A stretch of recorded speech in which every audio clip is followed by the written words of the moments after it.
Hey, welcome to Graphic Policy Television, GPTV. I'm Brett. It's Wednesday, which means it's brand new comic book day. New comics are hitting the shelves all across the world. Digitally, physically, it's like the best day of the week because it's new comic book day, and DC's hooked us up with one of their most anticipated comics of this week, Doomsday Clock #2, continuing the maxi-series event that seems to mash together the worlds of Watchmen and the DC Universe. Written by Geoff Johns with art by Gary Frank, colors by Brad Anderson, and lettering by Rob Lay. And the back matter design, which is really cool, is Amy Brockway-Metcalf. Alright, so the first issue I thought was a really good setup, introducing us to like the situation, the world, where things were at in the world of Watchmen. This one's about bringing that, the mission to the DC Universe. So, while a lot happens as far as that, it doesn't feel like there's a lot happening. This is like what I would call a transition issue to get us from issue 1 to issue 3. Basically, it's close to midnight in the world of the Watchmen. Veidt and Rorschach and the Marionettes, or whatever the hell their names are, have to get to the DC Universe to go find Dr. Manhattan, to go save their world. All that goes down. I don't think it's really much of a spoiler, shocker that it's happening. I'm going to leave out some details on that because what happens is actually really interesting. Also gives us a little bit more history of the Marionettes and those characters and their dealing and really kind of what we can expect from them. Yeah, which is kind of cool, and like why they were being chosen, why they were being chosen to reach out to Doc Manhattan, and why like Laurie wasn't chosen. So all that's really explored and I think done really well. So what's cool about the issue is that there was something that I did in the first review, the review of the first issue, that a lot of you crapped on me about and kept on trying to correct me. Well, I'm going to say told you so on this, but when you get through the end of this issue, you're going to finally see what I said told you so, and the character that I mentioned that eventually shows up. Yeah, I feel nice and vindicated off this. So I probably like this issue a little bit more because you, the internet, crapped on my review of the first issue, and I wound up being a little vindicated with the second issue. I'm going to have my little smug look on now.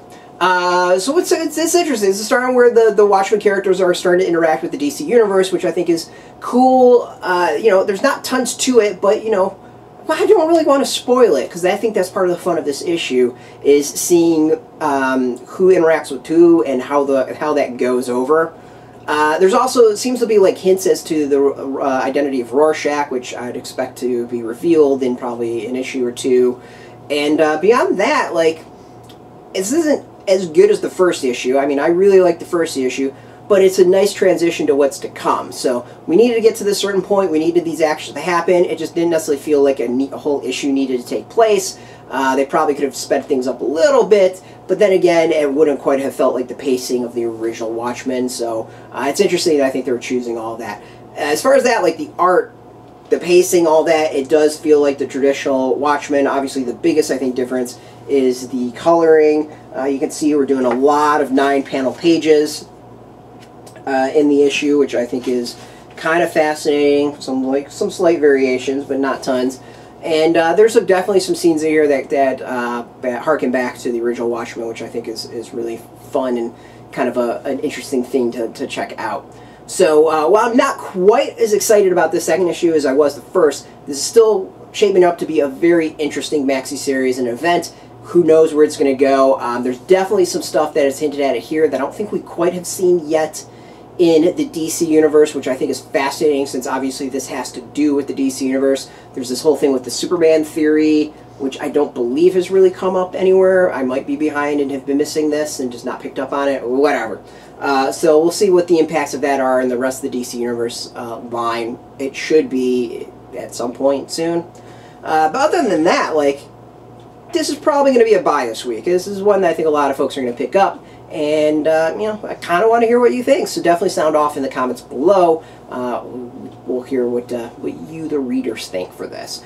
Now, you can go get this in comic shops today or digitally, but first and foremost, go support your comic shops You know, without them, comic industry is going to have a lot of issues, so go support your comic book shops. If you don't know if you have a shop near you, go use the link beneath this video. It is, you go put in your zip code, and then it'll tell you if a shop's near you. If you don't have a shop near you, there's some affiliate links to help hook you up with that. They are affiliate links, so we do get a small percentage of those sales.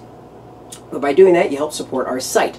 As always, I want to thank DC Comics for hooking us up with review copies. As always, thank you for the support, and thank you for watching. Now, if you're into DC Comics, Doomsday Clock in general, check us out every single day at graphicpolicy.com. We're on Twitter, Facebook, YouTube, Tumblr, all at Graphic Policy, keeping it nice and consistent.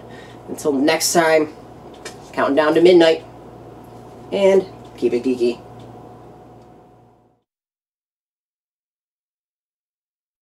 Hey, thanks for watching the previous video from Graphic Policy Television. Just by watching, you help support our site. Thank you so much. Now, if you're watching these videos, you probably care about geeky things like movies, television, comic books, toys, games, video games, you name it. You can go and subscribe right now to our YouTube channel to stay in touch and catch all the new videos, or check out our website at graphicpolicy.com. There's a nice link on this end of the video. But as always, thank you for watching. Keep on rocking and keep it geeky.